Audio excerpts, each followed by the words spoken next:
ठीक है, तो लेट्स डू दिस।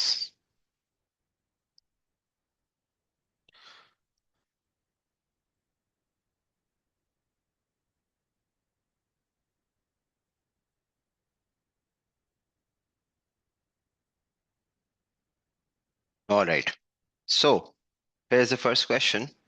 उम्मीद है आप सब खैरियत से होंगे भाई। फिर से एक बार हेलो। तो here is the first question, let's see कि इसका आंसर क्या होगा। तो यहाँ पे हमें इन्होंने एक रेस्पिरोमीटर बना के दिया हुआ है, और ये रेस्पिरोमीटर के बेसिक्स में आपको याद दिला दूं कि इसमें ऑक्सीजन कंजम्पशन हो रही होती है और कार्बन डाइऑक्साइड एब्जॉर्ब होते रहती है। ठीक है, ये इन्होंने यहाँ पे कार्बन डाइऑक्साइड एब्जॉर्बर इधर रखा हुआ है। ठीक है, gas produce by the seeds, ये कार्बन डाइऑक्साइड गैस की बात कर रहे हैं। तो कह रहे हैं what will happen the apparatus, ये ड्रॉपलेट जो है वो इस तरफ मूव करेगा, और gas taken in by the seeds is going to be oxygen, gas absorb by the chemical is going to be carbon dioxide. तो ऑप्शन ए और बी तो गलत हो गए, ऑप्शन सी और डी में से कोई करेक्ट आंसर होगा। नहीं नहीं, गैस टेकन इन, तला बेटे, कार्बन डाइऑक्साइड थोड़ी लेंगे, कैसी बातें कर रहे हो। अच्छा, ये तलहा, हसान इमरान जो है तलहा है, दरअसल ये अक्सर जो है वो पहले बिल्कुल भंड आंसर देते हैं, उसके बाद कहते हैं कि ओह सॉरी, फिर ये इसको करेक्ट भी करते हैं। और ये अक्सर सही आंसर भी जबरदस्त करके दे देते हैं। तो बेटा ऑक्सीजन लेंगे ना, कार्बन डाइऑक्साइड क्यों लेंगे, रेस्पिरोमीटर है। ऐसी बातें कर रहे हो, कार्बन डाइऑक्साइड तो फोटोसिंथेसिस में लेते हैं, फोटोसिंथेसिस थोड़ी हो रही है यहाँ पे। Taken in by the seeds, seeds are not going to photosynthesize. ठीक है, रेस्पायर करती हैं वो। Direction of the movement of the liquid, it's going to be towards the seeds. तो option C will be our correct answer. ठीक है। Why is yeast used in bread making? क्योंकि carbon dioxide produce करके उसको थोड़ा सा swell up कर देती है, उसको थोड़ा सा फुला देती है, राइट। तो एरोबिक रेस्पिरेशन का ताल्लुक नहीं है इससे, एरोबिक रेस्पिरेशन का ताल्लुक नहीं है इससे, एनारोबिक में अल्कोहल से ताल्लुक नहीं है, कार्बन डाइऑक्साइड से ताल्लुक है। तो option D is going to the right answer. ठीक है, शाबाश। यहाँ पे हमारे पास जो है वो डार्क बॉक्स है, तो फोटोट्रोपिज्म तो नहीं हो सकता, ग्रेविट्रोपिज्म जो है हमें इसमें नजर आएगा देखने में। रूट्स जो है वो ग्रेविट्रोपिज्म शो करती हैं, और पॉजिटिव ग्रेविट्रोपिज्म शो करती हैं। Response by the roots, response by the shoot. ये आंसर हमारे पास दोनों के लिए है, क्योंकि डार्क बॉक्स है ना बेटा, तो लाइट की एंट्री तो होनी ही नहीं है। तो यहाँ पे हमारे पास करेक्ट आंसर जो हो जाएगा वो स्ट्रेट अवे ग्रेविट्रोपिज्म हो जाएगा। अगर पॉजिटिव नेगेटिव लिखा होता तो रूट्स में पॉजिटिव आता और शूट में नेगेटिव आता।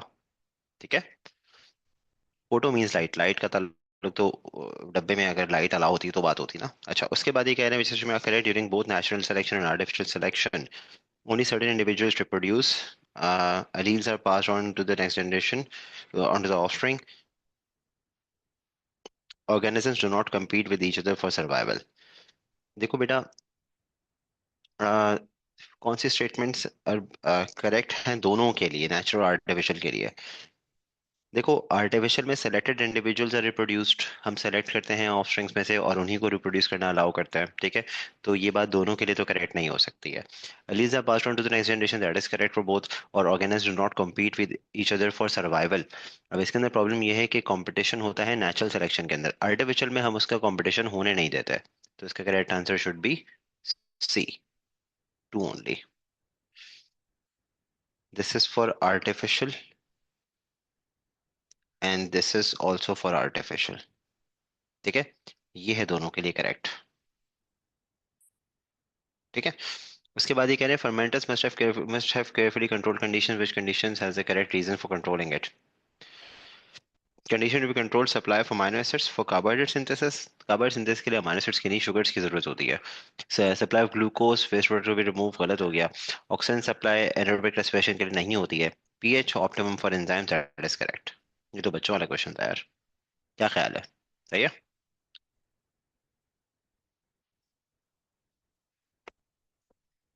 उसके बाद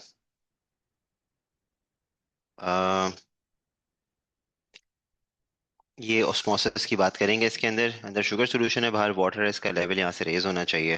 that is after 30 minutes the level of the liquid in the glass tube goes up, ऊपर जाएगा अप। इसका मतलब ऑप्शन सी और डी में से कोई राइट आंसर है, because the water outside water has higher water potential. तो option D is the right answer. बाहर से वाटर इसके अंदर जाएगा, तो इसका मतलब बाहर वाटर पोटेंशियल हाई होगा। ठीक है, तो इससे लेवल यहाँ से रेज हो जाएगा। ठीक है, क्लियर है। कहीं भी सवाल हो मुझसे पूछना, ठीक है। हाइड्रोजन कार्बन इंडिकेटर सोल्यूशन रखा हुआ है, इसके बारे में मैं आपको याद दिला दूं कि ये ओरिजिनली रेड कलर का होता है, उसके बाद ये येलो हो सकता है या फिर पर्पल हो सकता है। ठीक है, येलो होगा अगर कार्बन डाइऑक्साइड ज्यादा हो, और पर्पल होगा अगर कार्बन डाइऑक्साइड कम हो। ठीक है, nitrogen indicator is orange at the start यानी कि slightly towards yellow at the start. Aquatic plant है, लाइट यहाँ से दे रहे हैं, फोटोसिंथेसिस करेगा तो इसका मतलब इसको पर्पल हो जाना चाहिए। ठीक है, क्योंकि carbon dioxide will be absorb by these leaves. ठीक है, which colour after 3 hours is going to become purple, क्योंकि फोटोसिंथेसिस होगी ना, देखो लाइट लिखा हुआ है तो फोटोसिंथेसिस होगी। फोटोसिंथेसिस के अंदर कार्बन डाइऑक्साइड कंज्यूम हो जाएगी और ऑक्सीजन रिलीज होगी, तो कार्बन डाइऑक्साइड कंज्यूम हो जाने की वजह से यहाँ पे कार्बन डाइऑक्साइड कंटेंट कम हो जाएगा। रेडी हो, भी वाली बात समझ में आ रही हो?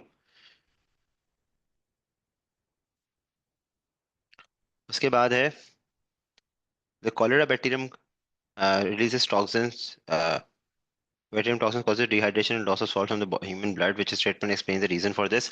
तो वो असल में होता है कि टॉक्सिन की वजह से क्लोराइड आयंस रिलीज होते हैं, क्लोराइड की वजह से वाटर प्रेशर कम होता है, तो ऑस्मोसिस करके वाटर और क्लोराइड दोनों ही चला जाता है। ठीक है, तो chloride ions are secreted into the small intestine where they increase the water potential. Increase नहीं होता भाई, डिक्रीज होगा।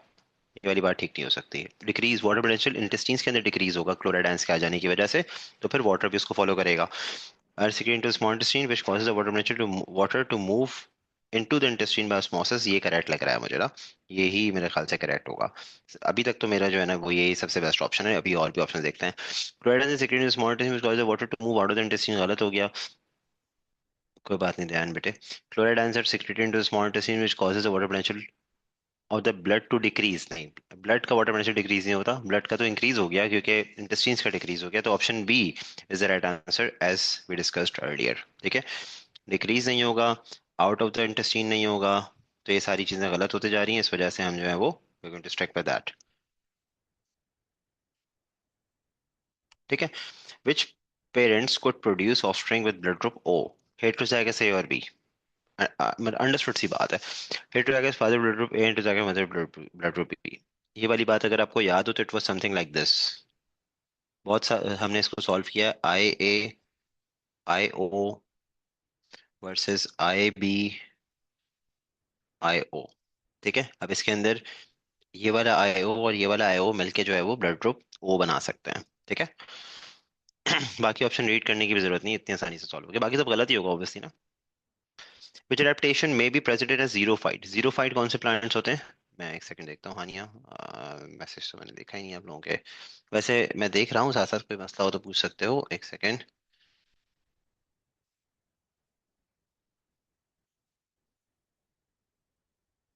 बेटा ऐसा कोई ऑप्शन है नहीं जैसा आप कह रहे हो, दयान। लास्ट ऑप्शन में होमोजाइगस ए लिखा हुआ है, होमोजाइगस ए जो होता है ना वो आई ए होता है, तो वो ब्लड ग्रुप ए बनाएगा, ओ नहीं बनाएगा।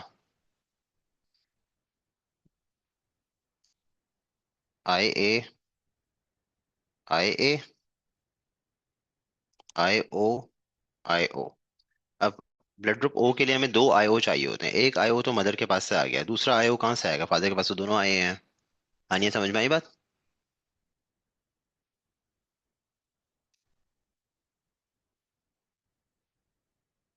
अच्छा, adaptation in zero fight, zero fight होते हैं डेजर्ट लिविंग प्लांट्स। हाँ, तो leaves with small surface area and large number of stomata, stomata के लार्ज नंबर नहीं हो सकते। लिटिल और नो जाइलम, गलत बात है। Stomatal hair and rolled leaves, ये करेक्ट लग रहा है मुझे। थिन और नो क्यूटिकल, क्यूटिकल तो थिक होना चाहिए ताकि वॉट लॉस को रोक सके। Stomatal hair and rolled leaves is the right answer.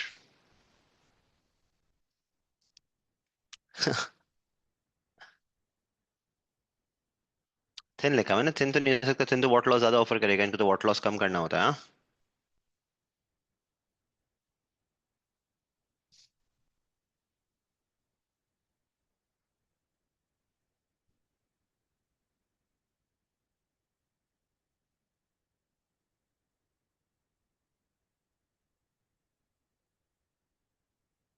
तुम इग्नोर करो ना, तुम अपना आंसर देखो। गुड रानिया, शाबाश, ऐसे ही कंफ्यूज करो सबको। इन विच रीजन एलिमेंट के maltose is digested? Maltose digest होता है स्मॉल इंटेस्टाइन के अंदर, maltase enzyme, correct. Humidity and wind speed are two factors affect the rate of transpiration. How do these factors affect the concentration gradient of the water molecules between the inside of the leaf and the outside of the atmosphere? अच्छा भाई, तो जब transpiration होती है तो उसके अंदर water जो है वो लीव्स के अंदर से एयर में चला जाता है, क्योंकि अंदर वाटर मॉलिक्यूल ज्यादा होते हैं, बाहर कम होते हैं। अभी मैंने इसको आंसर नहीं किया ना। अब high humidity and wind speed का इफेक्ट ही कह रहे हैं। जब ह्यूमिडिटी ज्यादा होगी तो ट्रांसपिरेशन कम हो जाती है, विंड स्पीड ज्यादा होगी तो ट्रांसपिरेशन ज्यादा हो जाती है। ठीक है। तो अब इनके इफेक्ट्स क्या होंगे भाई? तो हाई ह्यूमिडिटी से कॉन्सेंट्रेशन ग्रेडियंट कम हो जाता है, दैट इज करेक्ट। तो ए और सी होना चाहिए, क्योंकि अंदर भी ज्यादा वाटर है, बाहर भी ह्यूमिडिटी ज्यादा हो गई, ह्यूमिडिटी मतलब वाटर ज्यादा हो गया। विंड स्पीड से बाहर का कॉन्सेंट्रेशन कम हो जाएगी वाटर की, क्योंकि वो चले जाएगा। तो it's going to decrease the water concentration outside, it's going to raise the concentration gradient. या वाटर कॉन्सेंट्रेशन जो है वो बाहर कम होने की वजह से डिफरेंस बढ़ जाएगा ना। तो कॉन्सेंट्रेशन ग्रेडियंट तो डिफरेंस को बोलते हैं। इसमें एक टर्म जो बच्चे कंफ्यूज हो रहे हैं उनको बता दूं, कॉन्सेंट्रेशन ग्रेडियंट का टर्म हम कॉन्सेंट्रेशन डिफरेंस के लिए इस्तेमाल करते हैं। किन दो चीजों के दरमियान डिफरेंस बोल रहे हैं वाटर की कॉन्सेंट्रेशन का? Inside of the leaf and outside air. इन चीजों को नोट डाउन कर लो तो बहुत अच्छी बात है।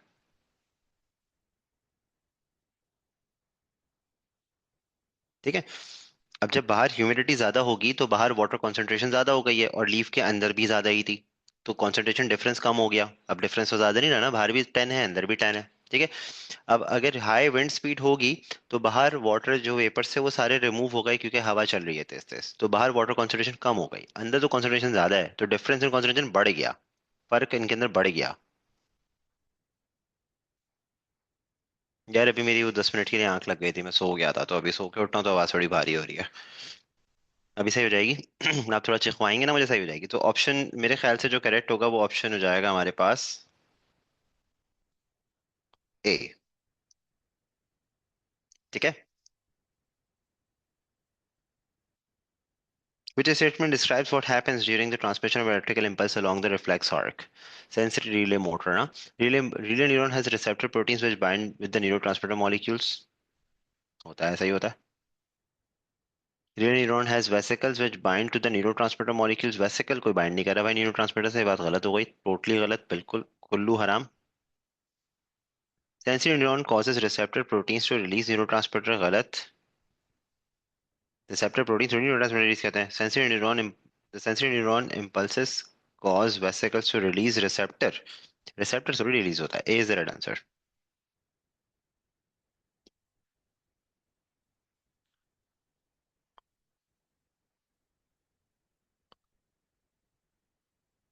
हाँ ये इस्लाम में जायज नहीं है भाई। इस्लाम में जायज नहीं है कि रिसेप्टर जो है वो रिलीज हो रहा हो, न्यूरो ट्रांसमीटर रिलीज होता है। ठीक है। अच्छा, आगे बढ़ते हैं। ये जल्दी खत्म हो जाएगा, फिर दूसरा वाले भी करेंगे। चार पेपर्स हैं। The diameter of an egg cell from a frog is 2.5 millimeters.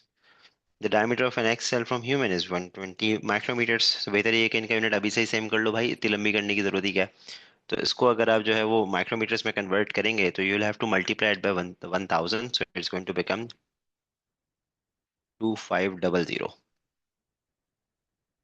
पहले ही कर लिया। Which study shows approximately how many times larger an egg cell from a frog is than the egg cell from a human? Divide कर दो। 2500 को divide करो 120 से, कितना हो रहा है?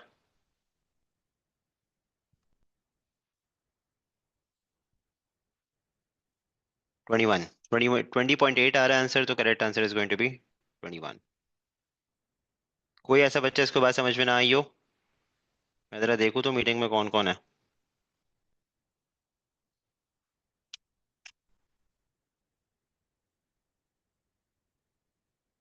अनाया, आप कुछ नहीं बोली? चुताई भाई, खैरियत से हैं आप? ठीक ठाक हैं? बहुत टाइम से आपके मैसेज नहीं आए मेरे पास।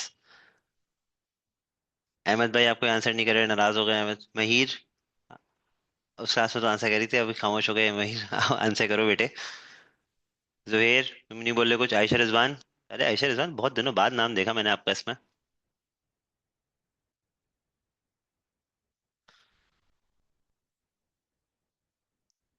भैया पार्टिसिपेट करने क्लास के अंदर, हंसा हारिस। तुम असल में अगले क्वेश्चन का आंसर बता देते हो ध्यान, और अभी मेरा पिछला क्वेश्चन ही पूरा नहीं हुआ होता। तो ये थोड़ा सा मेरे लिए प्रॉब्लम हो जाता है कि मैं उसको एड्रेस नहीं कर पाता। रानी अब, रानी की तो आग लगी बस्ती में, रानी अपनी मस्ती में, फुल चिल सीन चल रहा है, हाँ? अच्छा चलो, अब नाइन्थ वाला है, स्टेटमेंट अबाउट एंजाइम्स, हाँ। ऑलराइटी, जबरदस्त। Which statements are correct?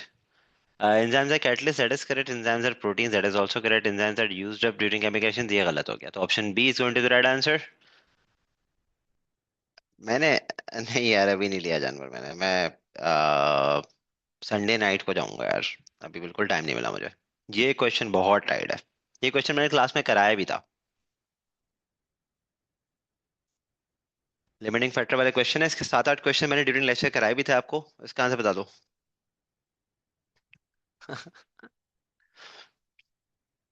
वाह भाई वाह, जबरदस्त। Light intensity is going to the limiting factor, very good very good very good, जबरदस्त। दयान, रानिया, आयशा, रिजवान, जोहेर, हानिया। अब देखो बेटा, जिनको लिमिटिंग फैक्टर का कॉन्सेप्ट याद है, लिमिटिंग फैक्टर वो होता है जिसके इंक्रीज होने से रेट ऑफ रिएक्शन बढ़ने लग जाए। ये इसकी एक डेफिनेशन है।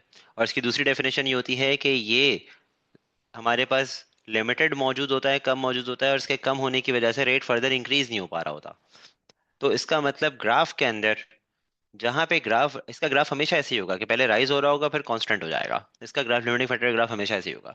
तो जिसका राइजिंग पार्ट है, वो पार्ट राइज इस वजह से हो रहा है क्योंकि आप एक्स एक्सेस वाले फैक्टर को इंक्रीज कर रहे हो। कौन सा फैक्टर है यहाँ पे, इस केस में लाइट इंटेंसिटी है, ठीक है। तो जहां तक राइज हो रहा है वहां तक लाइट इंटेंसिटी है लिमिटिंग फैक्टर। उसके बाद जब ये कांस्टेंट हो गया तो लाइट इंटेंसिटी लिमिटिंग फैक्टर नहीं है, कोई और है लिमिटिंग फैक्टर। अब दो और फैक्टर्स पढ़े हमने, टोटल तीन पढ़े, लाइट इंटेंसिटी पढ़े, कार्बन डाइऑक्साइड कॉन्सेंट्रेशन पढ़ा है, और टेम्परेचर पढ़ा है। ये तीन फैक्टर्स हैं जो फोटोसिंथेसिस के रेट को अफेक्ट करते हैं, ठीक है। इसमें से लाइट इंटेंसिटी एक्स एक्सिस पे दिया हुआ है, दो जो है वो नहीं दिए हुए, वो हमारे दिमाग में ऑलरेडी है। तो जहां से ये राइज हो रहा है वहां पे तो लाइन डेंसिटी लिमिटिंग फैक्टर है, किसी भी पॉइंट पे इस पे आपको मार्क करके बोल देंगे। आप बता दो कि भाई इस पॉइंट क्योंकि ये राइजिंग पार्ट पे लाई करता है, तो इसका मतलब एक्स एक्सेस वाला factor limiting factor, that is line density. वही इसका आंसर भी है। जहाँ पे कांस्टेंट हो गया, वहां पे लाइन डेंसिटी लिमिटिंग फैक्टर नहीं है, इसके अलावा कोई और हो सकता है, ठीक है। तो इसका करेक्ट आंसर हमारे पास ऑप्शन है। प्राइस में आपको अगला क्वेश्चन मिलेगा।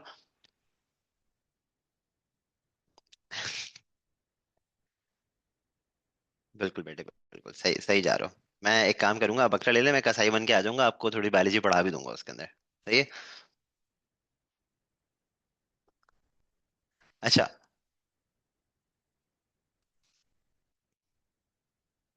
ये भी बहुत आसान क्वेश्चन है क्लास, पहले जरा आराम से क्वेश्चन को पढ़ते हैं, थोड़ा जूम इन करता हूं मैं। क्वेश्चन कह रहे हैं the diagram represent the movement of substances between the plant cells. Mahir आप कुछ नहीं कह रही बेटा। और खानसा, अरीदा, अंजला, आज खामोश हो भाई। अलीजा, अहमद पढ़ाई के अलावा सारी बातें कर रहा है। ऑस्ट्रिच का गोश्त हलाल कुर्बानी का, यार अबे भाई, मैं कोई, मैं आज कुर्ता शलवार जरूर पहना हूँ, जुम्मे का दिन है, लेकिन मैं कोई मौलाना साहब नहीं हूँ, मुझे बहुत सारे रूल्स के बारे में नहीं मालूम, मैं गलत गाइड कर दूंगा, मैं बोल दूंगा भाई ले ऑस्ट्रिच, साथ टहलाएंगे, मजा आएगा। ये हुई ना अहमद भाई, नाउ अहमद भाई इज बैक। चलो देखते हैं। The diagram show the arrows indicate, ये ट्रांसलोकेशन की बात कर रहे हैं, तो करेक्ट आंसर आपने बताना है तो भाई। ग्लूकोज ये रहा, और वो ग्लूकोज ही मूव करके जा रहा है, या मेरे ख्याल से तो सुक्रोज मूव करता है, ग्लूकोज तो नहीं करता। चलो बाकी के ऑप्शंस देखते हैं। हाँ ये तो सही है कि सोर्स टू सिंक हो रहा है वाली बात तो सही है। फिर इसके बाद सिंक टू सोर्स हो रहा है, ये वाला तो गलत ही हो गया, सिंक टू सोर्स तो हो ही नहीं सकता, तो ये वाला ऑप्शन तो बिल्कुल भी सही नहीं है।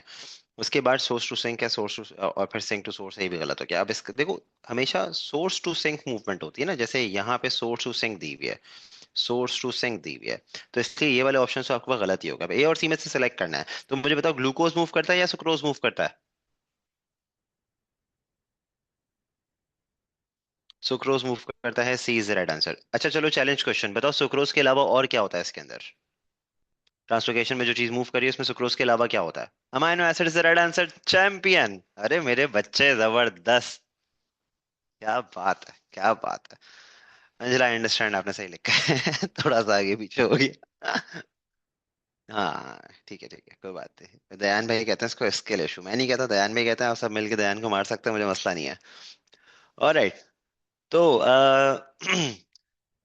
The diagram shows sections to three types of blood vessels they are not drawn to scale will be shorter. अब देखो सबसे पहले इसके अंदर इंपॉर्टेंट ये है कि आप आइडेंटिफाई करो कौन सी वेसल क्या है। तो देखो बेटा, सबसे ज्यादा थिक वॉल्स जो होती हैं वो आर्टरी की होती हैं, दिस इज आर्टरी। और सबसे ज्यादा थिन वॉल्स जो होती हैं वो कैपिलरी की होती हैं, this one must be when. ठीक है।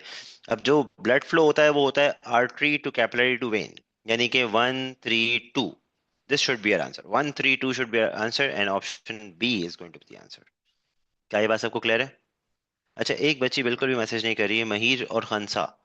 आप लोगों ने अब तक कोई मैसेज, अलीजा आपने भी कोई मैसेज नहीं किया। मुझे एक बार ये तो बता दो कि आपको मेरी आवाज आ रही है।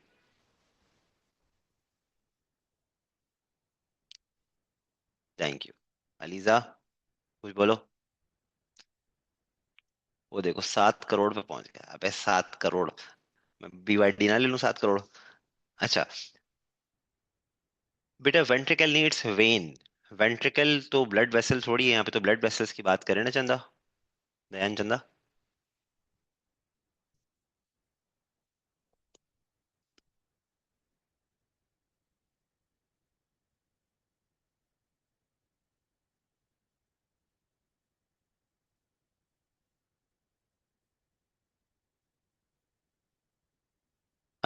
देखो बेटा, इसके अंदर फर्क हमारी परसेप्शन का होता है, पेन तो दोनों जगहों पे सेम ही होता है।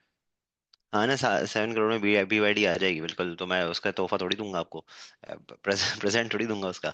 अच्छा, सो एलिजा बेटे, ये जो है ना, ये हमारी परसेप्शन पे होता है। हमारे आर्म पे हमारी नजरें इतनी आसानी से नहीं जा रही होती, तो उसका दर्द भी हमें कम महसूस होता है, लेकिन हमारे हाथ हमारे बिल्कुल सामने होते हैं, राइट? तो हमारी रिस्ट पे, हमारे पाम के बैक साइड पे जो है, हाथों के बैक साइड, ये हमारे हाथ बिल्कुल सामने होता है। तो इधर कोई भी चोट लगेगी ना, उसको हम देख भी सकते हैं, तो उसको फील भी ऑन द स्पॉट कर लेंगे। वरना ये कि जैसे एक छोटी सी बात है कि कोरोना की वैक्सीनेशन के टाइम पे मैं गया वहाँ पे, मुझे इंजेक्शन से बहुत डर लगता है, लगा मुझे लगवाने से बहुत डर लगता है। लगाने को मैं किसी को कार्ड भी दूं, मुझे मसला नहीं है, ठीक है। किसी की बोटियां मनवानी हो, आपको कोई टेंशन नहीं है, मुझे बहुत अच्छे से आता है काम। लेकिन द थिंग इज कि मुझे खुद जो है ना, वो थोड़ा सा फोबिया है इससे। तो मैं जब कोरोना की वैक्सीनेशन के लिए मैं गया वहाँ पे वैक्सीनेशन सेंटर में, तो मैंने पूरे वैक्सीनेशन सेंटर में उस बंदे को घुमाया था अपने पीछे। वो मेरे आगे आ रहा था, मैं और एक स्टेप पीछे था, वो आगे आ रहा, और मैं चीख भी रहा था बहुत। मैं कह रहा भाई ऐसा ना, आराम से, क्या हो गया, कहीं जा थोड़ी रहा हूँ। बहुत तफरीक की थी मैंने उसके साथ ना। तो द थिंग इज के उसने मुझे लगाया ऐसे था कि मेरे दोस्त ने मुझे बातों बातों में कहा भी तुम्हारे भाई कॉल आ रही है यार। तो मैंने जैसे ही उसकी तरफ देखा, उसी वक्त उसने लगा दिया। तो इतनी सी देर की बात है, हालांकि कोई कॉल नहीं आ रही थी।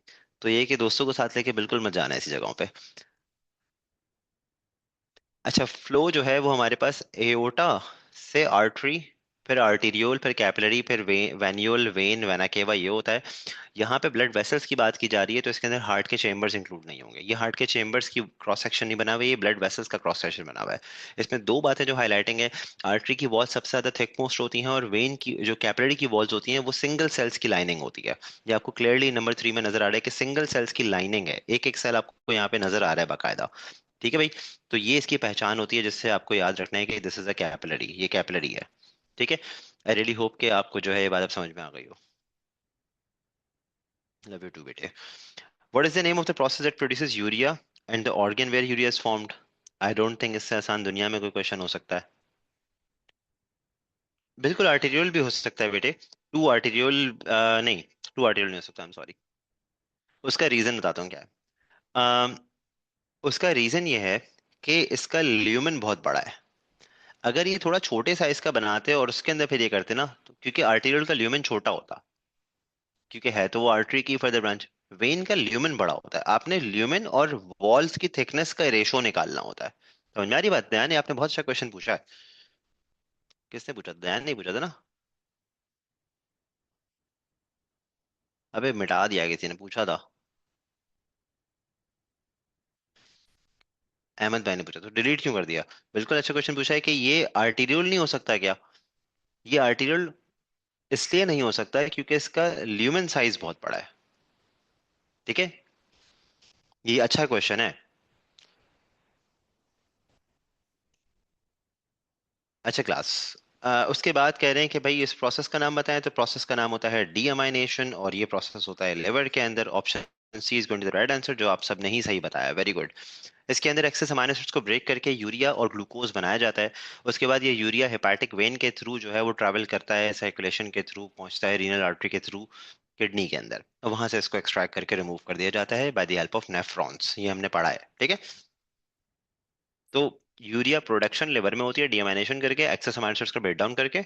इसके ऊपर इस तरह से क्वेश्चन भी आता है कि अगर किसी बंदे ने अपने खाने में, अपने डाइट में ज्यादा प्रोटीन वाला फूड कंज्यूम किया होगा तो उसका यूरिन में यूरिया कंटेंट भी बढ़ेगा। सबसे इजी पेपर कौन सा होता है? सबसे इजी पेपर होता है आर्ट्स का। 4 घंटे का पेपर होता है, सो के आराम से उठो, आखिरी 10 मिनट में ड्राइंग बनाओ, वैसे भी फेल तो होना है। अच्छा सॉरी सॉरी मेरा बच्चा। आ,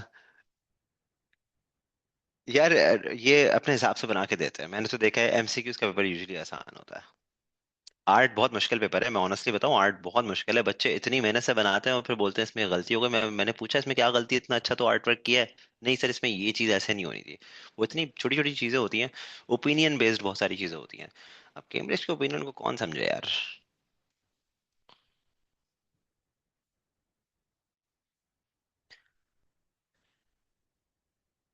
यार मेरी ड्राइंग इतनी बुरी नहीं है, लेकिन ये है कि आर्ट फर्स्ट से कैम्ब्रिज का जो आर्ट वर्क है उससे तो मैं भी डरता ही हूँ।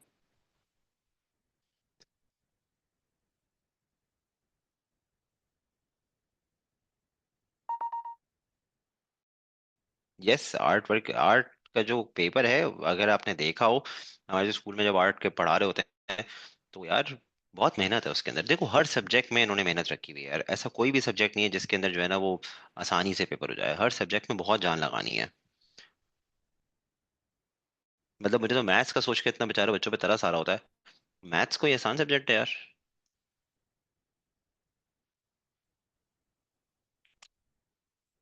अच्छा खैर, हम वापस अपने बायोलॉजी सब्जेक्ट पे आते हैं। मुझे याद आया कि मैं बायोलॉजी पढ़ाता हूँ आप लोगों को। तो बेटे, हमारे जो पेरेंट्स हैं ना उनका ताल्लुक एक ऐसी जनरेशन से है जब वो बच्चा जो सबसे ज्यादा वीक होता था अपनी स्टडीज के अंदर, उसको आर्ट्स और बिजनेस सब्जेक्ट्स दिला दिया करते थे। लेकिन अब मामला थोड़ा चेंज हो गया। अब बिजनेस और आर्ट्स के अंदर भी बहुत ज्यादा कंपटीशन डेवलप हो गया है, और बहुत ज्यादा मेहनत रिक्वायरिंग स्टडीज जो है ना उसमें होती है। तो हमारे पेरेंट्स की जो जनरेशन है ना वो उस जमाने से बिलोंग करती है जहाँ पे वो कहते हैं कि जो सबसे ज्यादा पढ़ने वाला बच्चा होगा वो साइंस लेगा, जो उससे कम पढ़ने वाला बच्चा होगा वो बिजनेस लेगा, और जो सबसे कम पढ़ने वाला बच्चा होगा वो जो है वो आर्ट्स लेगा। तो वो सीक्वेंस एक पहले से एक बना हुआ है हमारे दिमाग में ना, इसलिए ये मसला है। वरना तो ये कि पढ़ाई तो अब सारी बहुत मुश्किल है बेटे। क्रॉनिक ऑब्स्ट्रक्टिव पल्मोनरी डिजीज का मतलब सीओपीडी कहते हैं इसको। इसका मतलब होता है, जैसे एस्मा जो है ना, सीओपीडी एक ग्रुप ऑफ डिजीज है, group of obstructive problems in the respiratory system है। एक सेकंड आप लोगों को रुकना होगा, आई एम सो सॉरी, एक सेकंड रुकिएगा सिर्फ।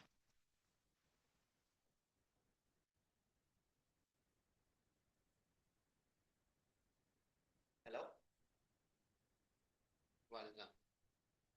बस ठीक है, मुझे 2 मिनट दे, मैं आ रहा हूँ, 2 मिनट में आ रहा हूँ।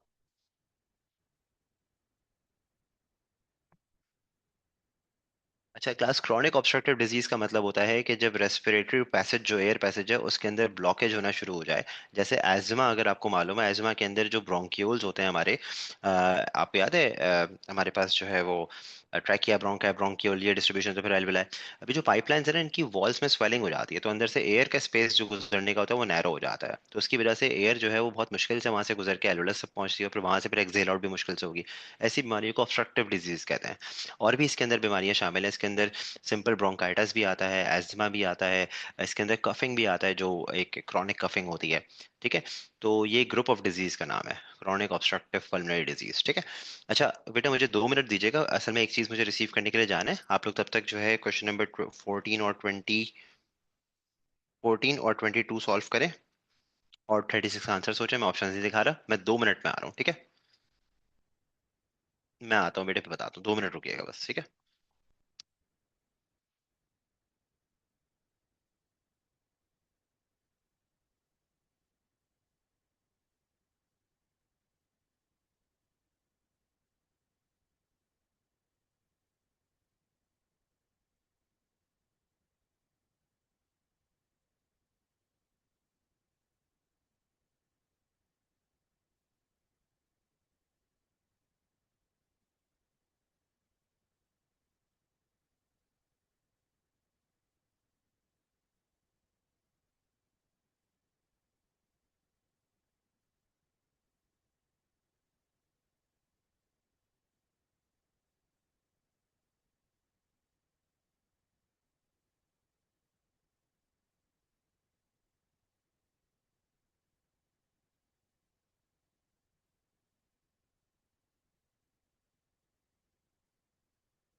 ऑलराइट, आ गया। सो कहाँ पे थे हम?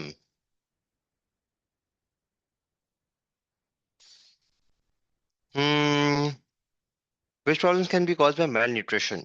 तो मेल न्यूट्रिशन से कौन सी प्रॉब्लम हो सकती है, जरा देखते हैं। Chronic obstructive pulmonary disease mail nutrition से नहीं हो सकती। एस्मा, स्मोक वगैरह और इन सब चीज़ों से ट्रिगर होता है, खाने पीने से ताल्लुक नहीं है। कॉन्स्टिपेशन हो सकती है डाइटरी फाइबर की कमी से। हार्ट डिजीज फैटी प्रॉब्लम से हो सकती है, फैट्स खाने से। और ओबेसिटी भी हो सकती है। तो 2, 3 and 4, option C is going to the right answer.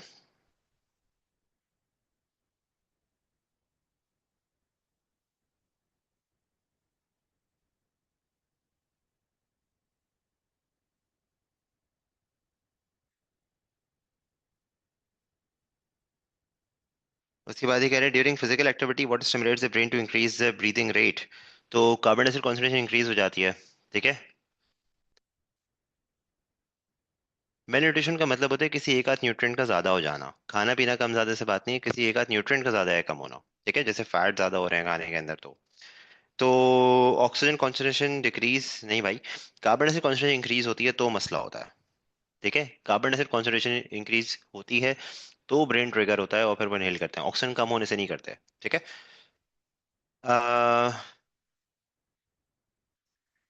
Which sequence में to the population to evolution in population? चलो भाई, इसका आंसर क्या होगा, ये जरा सोच के बताओ।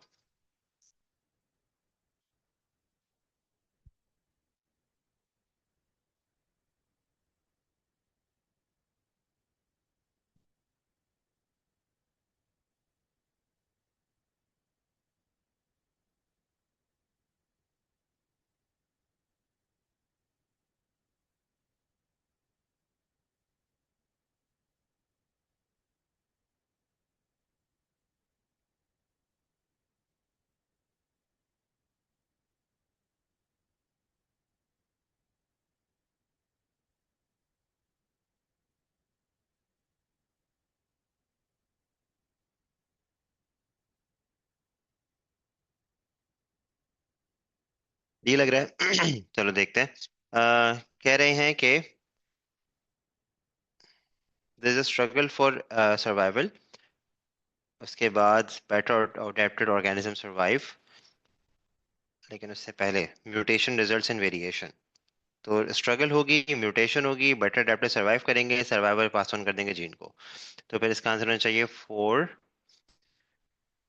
4 के बाद होना चाहिए म्यूटेशन 2, फिर 1, फिर 3। 4, 2, 1, 3 तो कहीं भी नहीं है यार। 4, 1, 2, 3।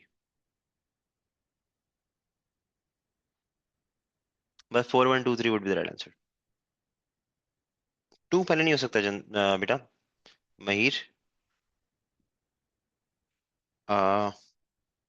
2 अगर पहले होगा तो पहले म्यूटेशन हो रही है फिर स्ट्रगल हो रही है, तो ऐसा तो नहीं होगा।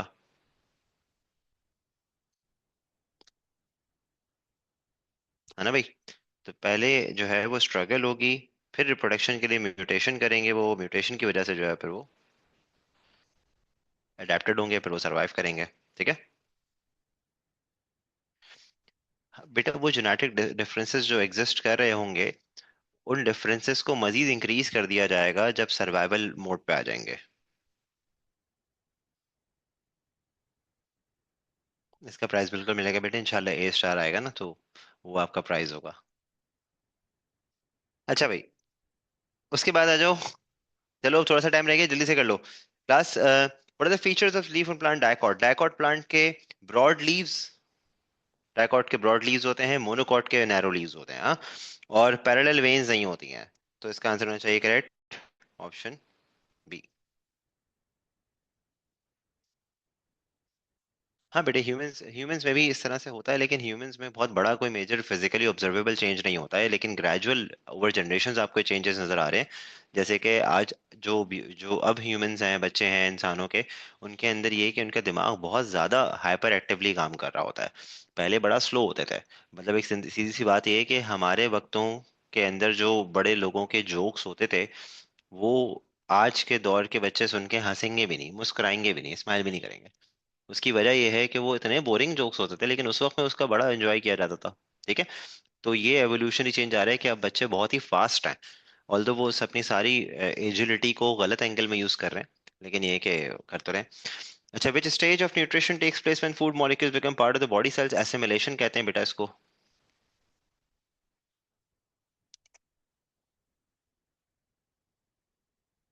तो B is going to the right answer. What is the definition of chemical digestion? Large are changed to smaller molecules, soluble ones. So अगर ये फिजिकल होता ना तो इसके अंदर लिखते विदाउट एनी केमिकल चेंज।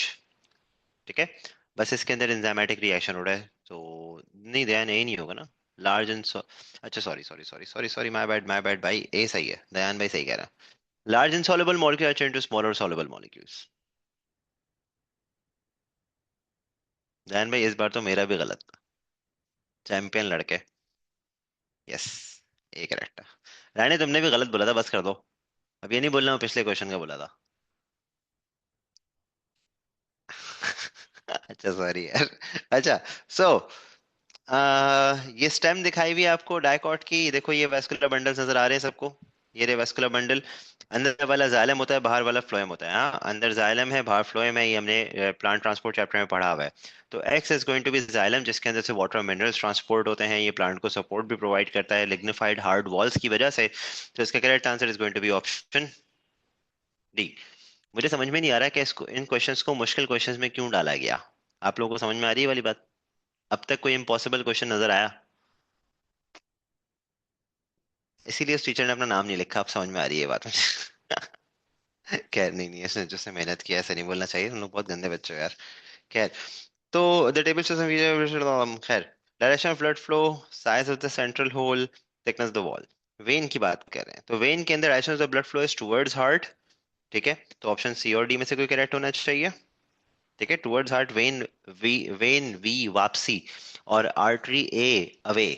ठीक है, तो सी और डी में से कोई होना चाहिए इसका आंसर करेक्ट। उसके अलावा फिर नेक्स्ट है कि size of the central hole, जो ल्यूमेन होता है वो बड़ा होता है, लार्ज होता है, तो ऑप्शन डी होना चाहिए मेरे ख्याल से। तो उसके बाद thickness of the wall should be thin.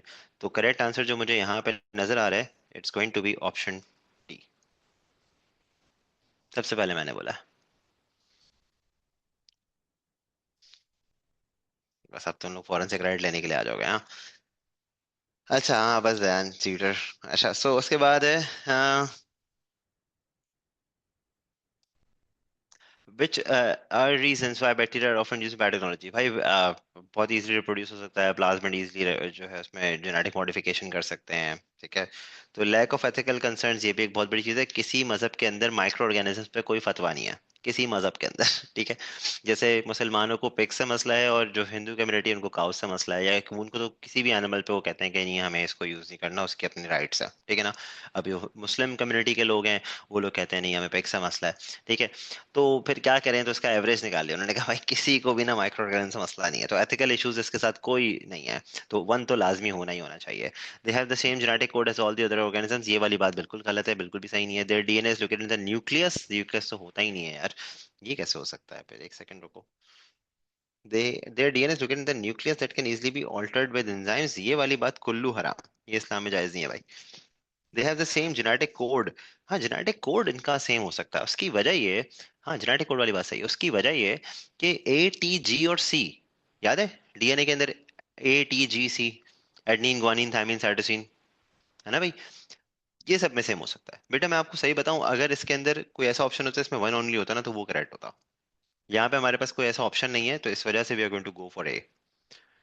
Genetic code same होने का मतलब होता है सेम जीन्स है। ये बात में थोड़ा सा एरर है, लेकिन ये कि थोड़ा सा एरर इस वजह से ओवरकम हो जाता है क्योंकि अवेलेबल ऑप्शंस में से आपने कोई सेलेक्ट करना है, तो फिर सबसे बेस्ट ऑप्शन जो है वो ए है। ठीक है, ऐसे क्वेश्चंस को बीसीक्यूज कहते हैं। तो इसका करेक्ट आंसर हमारे पास हो जाएगा ए। ठीक है। अच्छा, क्लास में हमारे पास थोड़े से क्वेश्चन रह गए हैं, थोड़ा सा टाइम रह गया है, जल्दी जल्दी करते हैं। ओके, सो ऑस्मोसिस डेमोन्स्ट्रेट किया जा रहा है यहाँ पे, और उसके अंदर ये कहा हुआ है कि लिक्विड लेवल दिया हुआ है, वेरी कॉन्सेंट्रेटेड है, और कॉन्सेंट्रेटेड है, बाहर वाटर है। ठीक है, तो मेरे हिसाब से वाटर इसके अंदर भी जाएगा, इसके अंदर भी जाएगा, इसके अंदर वाटर ज्यादा जाएगा, इसके अंदर वाटर कम जाएगा। ठीक है, ये बात समझ में आनी चाहिए सबके ना, क्योंकि बाहर वाटर पोटेंशियल सबसे ज्यादा है, इसके अंदर थोड़ा कम है, इसके अंदर तो बहुत ही कम वाटर पोटेंशियल है। ठीक है, अगर मैं वैल्यूज कोट करूँ तो लेट से यहाँ पे है -100, यहाँ पे है -70, और यहाँ पे है -30। नहीं, गलत बोल दिया। यहाँ पे -30, यहाँ पे है वाटर पोटेंशियल -70, और यहाँ पे है -100। बहुत ही लो, नेगेटिव में तो जितना बड़ी नंबर होता है उतनी छोटी वैल्यू होती है ना, इस वजह से। उसके बाद कह रहे हैं after what would happen to the liquid levels in glass tubes, क्या होगा? तो ट्यूब वन के अंदर बहुत ज्यादा हाई हो जाएगा, और ट्यूब टू के अंदर थोड़ा कम हाई होगा। बढ़ेगा तो दोनों के अंदर राइज होगा। Option D is going to the right answer. ठीक है, दोनों के अंदर ही जाएगा, लेकिन इसमें ज्यादा जाएगा, इसमें ज्यादा हो जाएगा, इसमें थोड़ा कम होगा। ठीक है, ये बात सबके समझ में आनी चाहिए, क्योंकि वाटर पोटेंशियल में डिफरेंस कम है। मैं वैल्यूज भी एहतियातन ऐसे ही आपके समझाने के लिए लिख रहा हूँ। -30, -70, -100।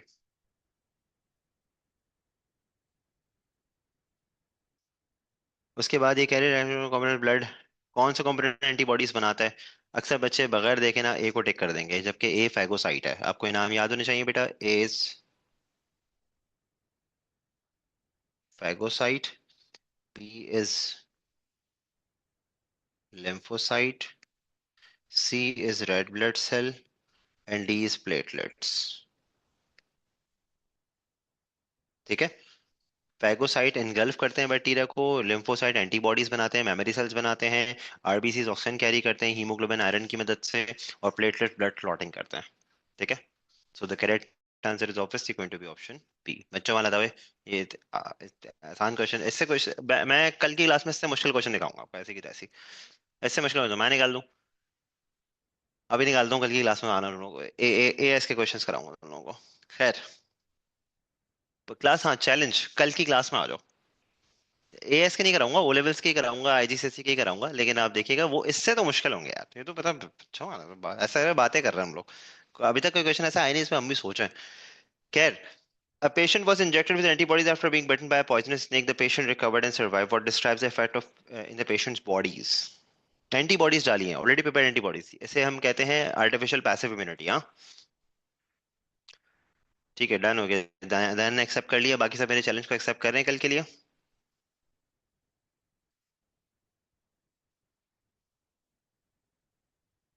अब देखो बेटा, उसके अंदर बीच बीच में ना मैं ए लेवल्स के क्वेश्चन डाल दूंगा, इतना मजा आएगा। यस। खैर, नहीं मजाक कर रहा हूँ। तो अब ये तो भाई पैसिव इम्यूनिटी है और मेमोरी सेल्स में प्रोड्यूस नहीं होंगे, so the correct answer is going to be option D only, जैसा कि मिस्टर दयान ने आई गेस पहले ही बता दिया था।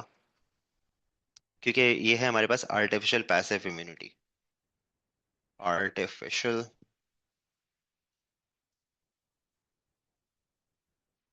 Passive immunity.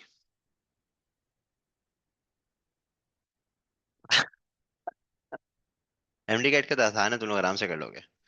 उसके बाद है इन guinea pigs, the allele for black fur is dominant and the allele for white fur is recessive. A test cross can be used to determine the genotype of the black guinea pig. What would be the expected result of the test cross if the black guinea pig was heterozygous?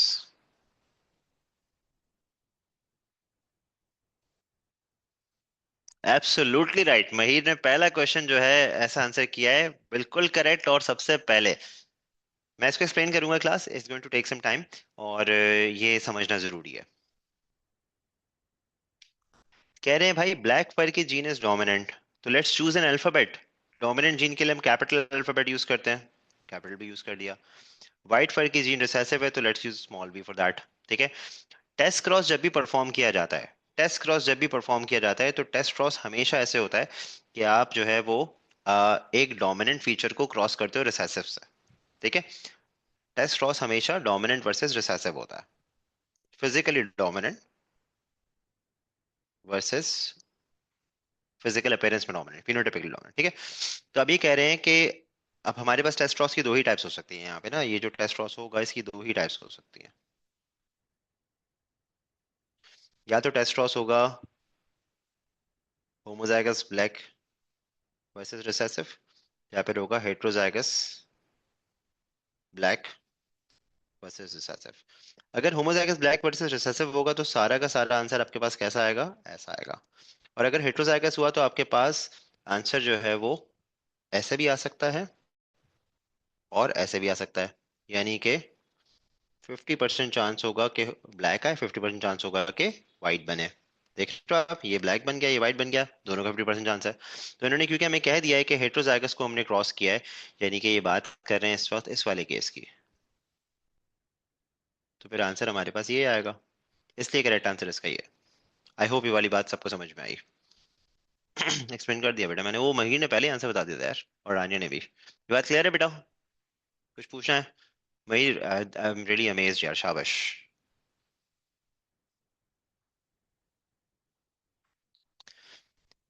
उसके बाद है bacteria active in nitrogen cycle. Which process nitrogen cycle carried out by nitrifying bacteria, ये nitrates produce करते हैं ammonia को convert करके ना। तो ammonia to nitrates, option C is going to the right answer. ठीक है।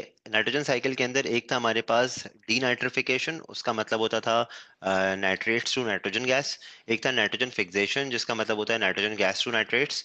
और एक होता है नाइट्रिफिकेशन, इसका मतलब होता है अमोनिया टू नाइट्रेट्स। इंशाल्लाह इंशाल्लाह, मुझे पूरी उम्मीद है बेटा इस चीज़ की। मैं इस बात को यहाँ पे लिखना भी चाहता हूँ बेटे कि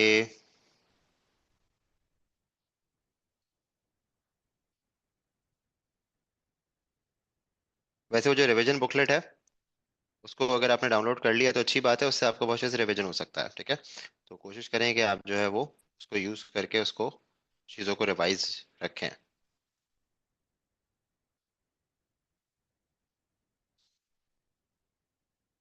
नाइट्रोजन गैस लिखना जरूरी है।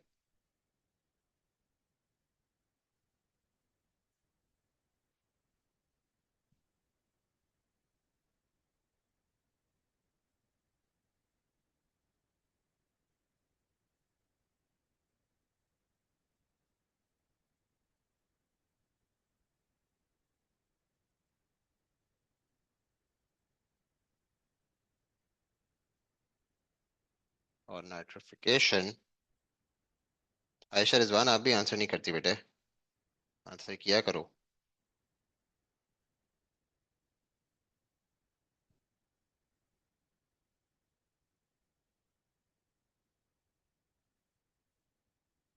ठीक है भाई, मेरे ख्याल से ये लास्ट सेक्शन होगा इसका।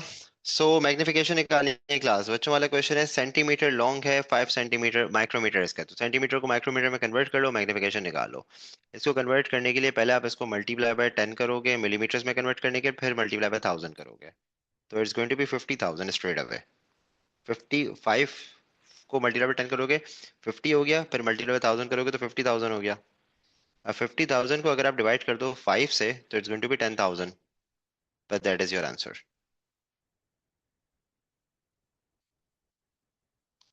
अब बस थोड़े से रह गया यार, रानिया वो हानिया। कोई बात नहीं, किस चीज का मौक दे रही हो, इतने मौक नहीं दिया करो बेटे। अभी तो मुश्किल क्वेश्चन आया। Skin surface arterioles vasoconstriction vasodilation बताना है भाई इसके अंदर। If vasodilation occurs at x, x पे वेजो डायलेशन होगी, what happens to the blood flow at y and z?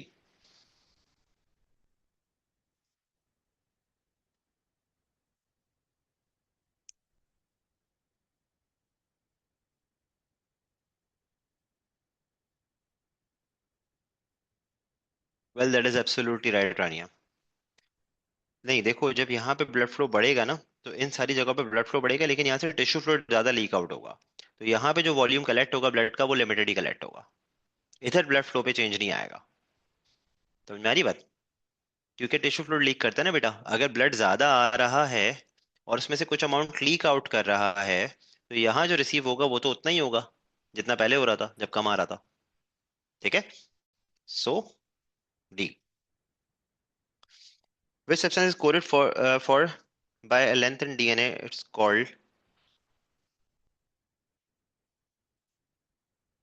which substance is coded for by a length? ये अच्छा question है, ये अच्छा क्वेश्चन है, इसका आंसर बताओ क्या होगा। क्लास चैलेंज क्वेश्चन है ये, आखिरी क्वेश्चन सबसे मजे का है। एंड अरीदा you are absolutely right, it's going to be lipase. क्योंकि जो कोड होता है बेटा, जो जीन की लेंथ होती, जो डीएनए की लेंथ होती है उसे कहते हैं जीन, और gene encodes a protein, and lipase is an enzyme, and enzymes are proteins. Very good very good. ठीक है बेटे, चलो, मुझे बहुत अच्छी उम्मीद है आप लोगों से। अल्लाह ताला आप सबको कामयाब करे। कल मुलाकात होगी रियल मुश्किल क्वेश्चंस के साथ। गुड लक, टेक केयर, अल्लाह हाफिज, बाय बाय। अल्लाह हाफिज बेटे।